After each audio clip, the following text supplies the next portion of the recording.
বন্ধুরা নমস্কার। মসির পঞ্চপুস্তকে প্রভু যিশু এই আলোচনার আজ 11 নম্বর পর্বে আমরা উপস্থিত হয়েছি। তোমাদের সকলকে স্বাগত। আজকে আমরা আলোচনা শুরু করি একটি প্রশ্ন দিয়ে। তুমি কি প্রশ্নটি বলবে? হ্যাঁ বলো। আমি যখন আদি পুস্তকের 7 অধ্যায়টি পড়ি আর নোহের জল প্লাবনের বিবরণটি আছে, আর সেখানে দুটি তারিখের কথা বলা আছে। একটি আছে নোহের 600 বছরের জল প্লাবন, আর 11 পদে আছে 602 মাস 17 দিনে মহা জলাশয় সকল খুলে গেল। হ্যাঁ, কিন্তু আমার প্রশ্ন এটাই যে কবে আসল বন্যাটি শুরু হয়েছিল, এতে আমরা আলোচনায় শুরু করি, আরো গভীরে যাব। ধন্যবাদ তোমার প্রশ্নের জন্য। আমরা তবে আলোচনায় সরাসরি আলোচনাতে চলে যাই। দেখো, একটা বিষয়, নোহকে ঈশ্বর জাহাজ তৈরি করতে বললেন। জাহাজ অর্থাৎ আশ্রয়স্থল। এটা এই আশ্রয়স্থলের কথা বললে আমাদের আশ্রয়স্থল কাকে তোমরা মনে করো? প্রভু যিশুই আমাদের হচ্ছেন সেই আশ্রয়স্থল, সেই জাহাজ। আমরা তার মধ্যে দিয়ে গেলে পরিত্রাণ অবশ্যই পাবো। Hallelujah, hallelujah. দেখো, নোহের জাহাজে কতজন প্রাণী প্রবেশ করেছিল? 8 জন। নোহকে নিয়ে 8 জন প্রাণী প্রবেশ করেছিল। তবে একটা বিষয় আমি তোমাদেরকে ভাববার জন্য বলছি, যে প্রত্যেককেই পরীক্ষার মধ্যে দিয়ে যেতে হয়েছিল। পরীক্ষা ছাড়া সফলতার শিখরে পৌঁছানো যায় না। নোহকে এবং তার পরিবারকেও যেতে হয়েছিল। যেরকমটি আমরা ইব্রিয় পুস্তকের 11 অধ্যায় 7 পদে দেখতে পাই, যে তখন যাহা দেখা যাইতেছিল না সেই বিষয়ে আদেশ পেয়ে ঈশ্বরের কাছ থেকে আদেশ পেয়ে নোহ কি করলেন? সে একেবারে ডুব দিলেন সেই কাজে। একাগ্র মনে, এক বিশ্বাসে সেই দর্শনকে তিনি বাস্তবায়িত করতে চললেন। কি ওখানে লেখা আছে? তখন যা কিছু দেখা যাচ্ছিল না। আর তাহলে বাইরের জগৎ থেকে তার উপরে কি রকমের বিদ্রুপ আসবে? পিতর বলছেন, শেষকালে উপহাসকেরা উপহাসের সহিত উপস্থিত হইবে। তাহলে নোহকে কি এবং তার পরিবারকে কি ধরনের উপহাসের মধ্যে দিয়ে যেতে হয়েছিল তোমরা নিশ্চয় মনে করতে পারছো। এটা নোহের জীবনের একমাত্র পরীক্ষা ছিল না। নোহের জীবনের যেটা আরেকটি পরীক্ষা ছিল এবং ভীষণ গুরুত্বপূর্ণ এবং সবচেয়ে ইম্পর্টেন্ট পরীক্ষা, সেটা হচ্ছে আদি পুস্তক তার 7 অধ্যায় 10 পদে লেখা আছে। আমি তোমাদের জন্য পড়ি এটা। পরে সেই 7 দিন গত হইলে পৃথিবীতে জলপ্লাবন হইল। অর্থাৎ এই 7 দিন নোহকে জাহাজে অপেক্ষা করতে হয়েছিল। আমি তোমাদের কাছ থেকে একটু বিবরণটা ভেঙে বলি। দেখো, তোমরা যদি বাইবেলে লক্ষ্য করো, 7 অধ্যায় 1 থেকে 6 পদের মধ্যে আছে চূড়ান্ত প্রস্তুতির সমাপ্তি ঘোষণা। ঈশ্বর যা বললেন, নোহকে যেভাবে তৈরি করতে বললেন, যেভাবে সমস্ত পশু পাখি সে জাহাজে উঠবে, সে সব কিছু চূড়ান্ত প্রস্তুতির ঘোষণা এই 5 পদে হয়ে যাচ্ছে। এবার তোমার প্রশ্ন ছিল যে আসলে 2টি তারিখ তুমি পড়তে পেয়েছো, তাহলে কোন তারিখে নোহের জলপ্লাবন শুরু হয়েছিল? আমি সরাসরি তোমার প্রশ্নের উত্তরে চলে যাই। এখানে প্রথম দেখো, 6 পদে লেখা আছে, নোহের 600 বৎসর বয়সে পৃথিবীতে জলপ্লাবন হইল। এই 6 থেকে আর 12 পদ পর্যন্ত জল প্লাবনের টোটাল ঘটনাটা আছে। আমরা ইংরেজিতে যাকে বলি সামারি। পুরো ঘটনাটা এই 12 পদ পর্যন্ত আছে। আর 13 পদে আছে সে এমন বিবরণ যে কারা কারা জাহাজে প্রবেশ করেছিল। আর 14 পদে যখন এসে যাই, 14 পদ থেকে আর একেবারে 22 পদ পর্যন্ত এখানে জল প্লাবনের ফলাফল আছে। তাহলে তোমরা যদি এভাবে আমি যেভাবে বললাম সেইভাবে ভাগ করে পড়ো, তোমরা বিষয়টি খুব ভালো করে বুঝতে পারবে। এবার দেখো, এখানে লেখা আছে, ঈশ্বর বাইবেলে লিপিবদ্ধ করা আছে যে 600 বছরে জলপ্লাবন শুরু হলো। আর 11 পদে আছে, নোহের বয়সে 600 বছরের 2য় মাসের সপ্তদশ দিনে মহাজলধির সমস্ত উনুই ভাঙিয়া গেল এবং আকাশের বাতায়ন সকল মুক্ত হইল, তাহাতে পৃথিবীতে 40 দিবারাত্র মহাবৃষ্টি হইল। এখানে কিন্তু লিখে দেয়া আছে যে তাহাতে 40 দিবারাত্র মহাবৃষ্টি হইল। এবার আমি তাহলে তোমাদের একটু অঙ্কের ক্লাসে চলে যাই। দেখো, 600 বছরে নোহের বয়সে 600 বছরে নোহ জাহাজে প্রবেশ করলো। 7 দিন নোহকে অপেক্ষা করতে হলো। এই অপেক্ষার বিষয়টি একটু বলে দিই, তোমাদের ভালো লাগবে। 7 দিন নোহ জাহাজে অপেক্ষা করছে। নোহ জাহাজে উঠে গেল আর যখন সমস্ত প্রস্তুতি চূড়ান্ত, ঈশ্বর যা যা বললেন পাই টু পাই, একেবারে কোনো কমা দাঁড়ি লঙ্ঘন না করে নোহ যখন সমস্ত কাজ করলেন, তাহলে জাহাজে উঠে যাওয়ার সঙ্গে সঙ্গে বন্যা শুরু হওয়ার কথা ছিল। কিন্তু 7 দিন যেমন বাইরে নোহ থাকার সময় ছিল, সেই 7 দিন জাহাজে সেই রকম কাটলো, এক ফোঁটা বৃষ্টি পড়েনি। নোহের জীবনের সবচেয়ে বড় পরীক্ষা এটা। নোহ তখন বাইরে তো ঝড় ওঠেনি, কিন্তু নোহের ভিতরের ঝড়, নোহের পরিবারের ভিতরের ঝড় কি উঠেছিল চিন্তা করো। যে বন্যা তো আসবে, ঈশ্বর বলেছে, জাহাজ তো তৈরি করে ফেলেছি, কখন আসবে? আসবে তো। ভাবো তাদের হৃদয়ের ঝড়ের কথা ভাবো। এই 7 দিন কাটানো খুব মুশকিল বিষয় ছিল। এই 7 দিনকে বলা হয় শেষ সুযোগ। সেই বাইরের মানুষগুলো, অবিশ্বাসী মানুষগুলোর ভিতরে ঢোকার শেষ সুযোগ ছিল এই 7টা দিন। তাই নোহকে ধৈর্য ধরে অপেক্ষা করতেই হতো, আর নোহ করেও ছিলেন। আর নোহরের জন্য চূড়ান্ত ছিল এই 7 দিন। নোহ যদি ঈশ্বরকে জলাঞ্জলি দিয়ে বাইরের জগতের সঙ্গে মিশে যেতে চাইতো, নোহ এই 7 দিনে বেরিয়ে যেতে পারতো, মিশে যেতে পারতো। দু পক্ষেরই কাছে এটা ছিল চূড়ান্ত সেই শেষ 7 দিন, শেষ সুযোগ। ভিতরে যারা আছে তাদের বাইরে যাওয়ার সুযোগ, বাইরে যারা আছে ভিতরে আসার সুযোগ। এরপর যখন তোমরা বাইবেল পড়তে পড়তে এগিয়ে চলবে, 16 পদে লেখা আছে, পরে সদাপ্রভু তাহার পশ্চাৎ দ্বার রুদ্ধ করিলেন। সেই দরজা, একটি মাত্র দরজা ছিল, আর সেই দরজা নোহ বন্ধ করেনি। কে বন্ধ করলেন? স্বয়ং ঈশ্বর সদাপ্রভু বন্ধ করলেন। এখানে আছে দ্বার রুদ্ধ করিলেন, একটি মাত্র দ্বার। এই বিষয়টা খেয়াল করো, দ্বার 2টো 5টা নয়। জাহাজের তলা ছিল 3টে, কুঠুরি অনেক, কিন্তু দ্বার একটি, আর সেই দ্বার ঈশ্বর নিজ হাতে বন্ধ করলেন। বাইবেলে যখন আমরা পড়ি, যোহন লিখিত সুসমাচারের 10 অধ্যায় 7 পদে লেখা আছে যে আমি মেষদিগের দ্বার। আবার 9 পদে লেখা আছে আমি দ্বার। এই দ্বার হচ্ছেন প্রভু যিশু। আর তিনি যোহন লিখিত সুসমাচারের 6, এটা আমি পদটা বলবো না, তোমরা বলবে কোথায় লেখা আছে। আমি পথ সত্য জীবন, আমার দিয়া কেউ না গেলে পিতার কাছে পৌঁছাতে পারে না। যোহন 14 অধ্যায় 6 পদ। দেখো, আমার দিয়া যেতে হবে, সে দ্বার তিনি। এই দ্বার ঈশ্বর বন্ধ করে দিচ্ছেন। অনুগ্রহ আজকে আমাদের মাথার উপরে আছে বলে আমরা যা খুশি করে যেতে পারি না। আজ একদিন অনুগ্রহ ঈশ্বর নিজ হাতে বন্ধ করে দেবেন। আমাদের এই বিষয়ে সাবধান থাকতে হবে। এবার দেখো ঈশ্বর কি করলেন? দ্বার বন্ধ করলেন। কিন্তু প্রশ্ন আমরা ছেড়ে চলে এসেছি, 600 বছরে কি হলো? নোহ জাহাজে প্রবেশ করলো, 7 দিন অপেক্ষা করলো, অর্থাৎ বয়স কত দাঁড়ালো? 600 বছর 7 দিন।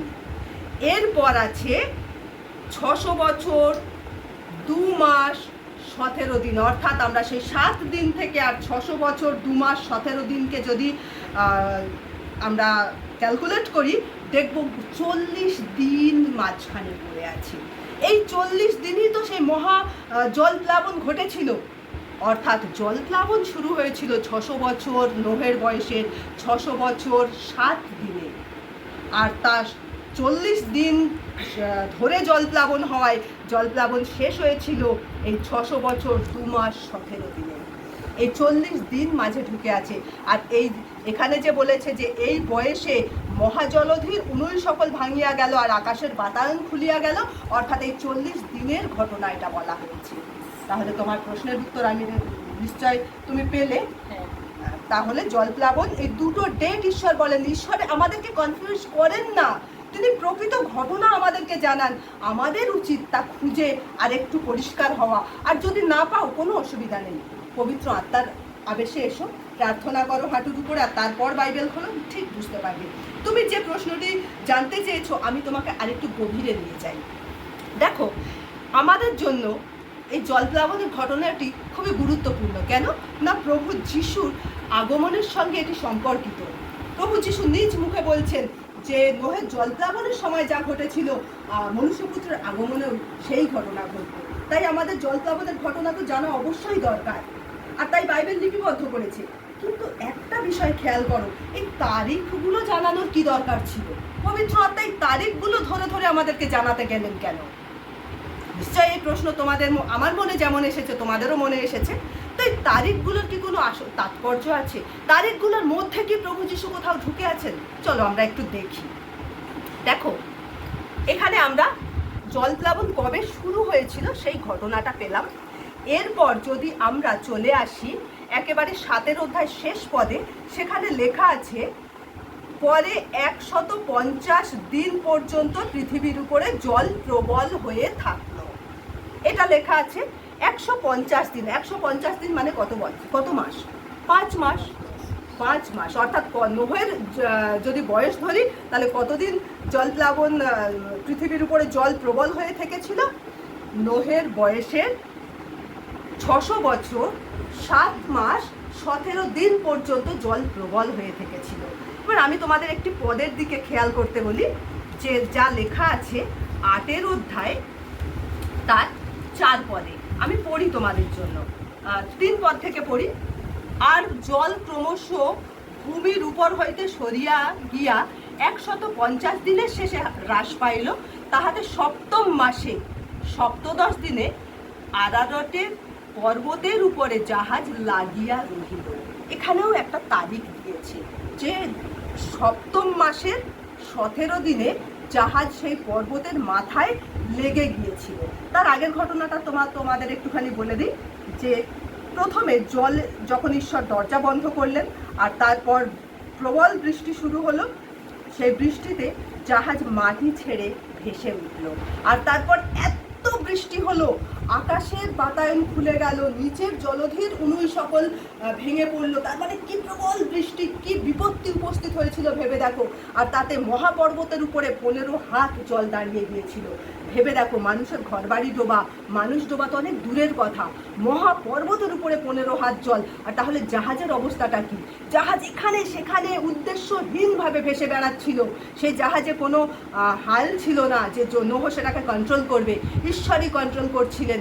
আর যেখানে খুশি জাহাজ ভেসে যাচ্ছিল। যখন প্রবল বেগে ঝড় উঠছিল, বাজ পড়ছিল, তখন জাহাজের মধ্যে সেই প্রাণীরা ডেকে উঠছিল, একদিকে হেলে যাচ্ছিল। কি বিভৎস অবস্থা! নোহরও নিশ্চয় মনে হচ্ছিল এই বুঝি জাহাজ সমেত আমরাও সলিল সমাধি প্রাপ্ত হব। কিন্তু 150 দিন পর অদ্ভুত অলৌকিক এক ঘটনা ঘটল। জল সরে গেল আর সেই জাহাজ পর্বতের মাথায় একেবারে লেগে থাকলো। তোমাদেরকে আমি বলে দিই, এই যে জাহাজ পর্বতের মাথায় লেগে থাকলো, এখান থেকে আর জাহাজ কোনোদিন সরেনি। যখন পৃথিবীর সম্পূর্ণ জল একেবারে শুকনো হয়ে গিয়েছিল, ওখান থেকে নোহ সরাসরি পৃথিবীতে পদার্পণ করেছিল। এবার আমি তোমাদেরকে বলি, দেখো এই আদি পুস্তক যে ক্যালেন্ডার ফলো করেছে, এটা হচ্ছে সিভিল ক্যালেন্ডার, জিহুদীদের সিভিল ক্যালেন্ডার। আর যাত্রা পুস্তক যে ক্যালেন্ডারটা ফলো করেছে সেটা হচ্ছে ধর্মীয় ক্যালেন্ডার। অর্থাৎ ইহুদিদের দুটি ক্যালেন্ডার আছে, একটা সিভিল, একটা রিলিজিয়াস, দুটি ক্যালেন্ডার। এই সিভিল ক্যালেন্ডারটি তাদের ছিল, আর রিলিজিয়াস ক্যালেন্ডারটি ঈশ্বর দিয়েছিলেন। যাত্রা পুস্তক 12 অধ্যায় যদি তোমরা প্রথম পদ পড়ো, সেখানে দেখবে ঈশ্বর বলছেন যে, আমি একটু খুলে নেই, প্রথম পদে ঈশ্বর বলছেন, আর মিশর দেশে ঈশ্বর মোশি ও হারনকে কহিলেন, এই মাস তোমাদের আদি মাস হইবে, বছরের সকল মাসের মধ্যে প্রথম হইবে। আর 6 পদটি একসঙ্গে পড়ে নিই। আর এই মাসের 14 দিন পর্যন্ত একটি মেষ শাবককে রাখতে বলছেন। অর্থাৎ এই 14 দিনে মেষ শাবকের বলি প্রথা, নিস্তার পর্বীয় যে ভোজ, একটি নিষ্পাপ নিষ্কলঙ্ক মেষ শাবক বলি দেয়া হতো কবে? 14 তারিখে। এই মাস মানে কোন মাস? আবিব মাস বা নিশান মাস। এটাই ঈশ্বর বলে দিয়েছিলেন যে এটি তোমাদের প্রথম মাস হবে। আর সিভিল ক্যালেন্ডার অনুযায়ী এই আবিব মাস বা নিশান মাস ছিল 7ম মাস। এখানে পরিষ্কারভাবে বলছে যে এই 7ম মাসে 17 দিনে জাহাজ ঠেকেছিল। আমরা পড়ছি কি, কোন ক্যালেন্ডার আলোচনা করছি? আদি পুস্তক মানে সিভিল ক্যালেন্ডার আমরা আলোচনা করছি। তো এই সিভিল ক্যালেন্ডারে 7ম মাস আর এক্সোডাস ক্যালেন্ডারের প্রথম মাস দুটো একই মাস, নিশান মাস বা আবিব মাস। আর সেই মাসের 14 দিনে অর্থাৎ 14 তারিখে নিস্তার পর্বীয় মেষ বলিদান করা হবে।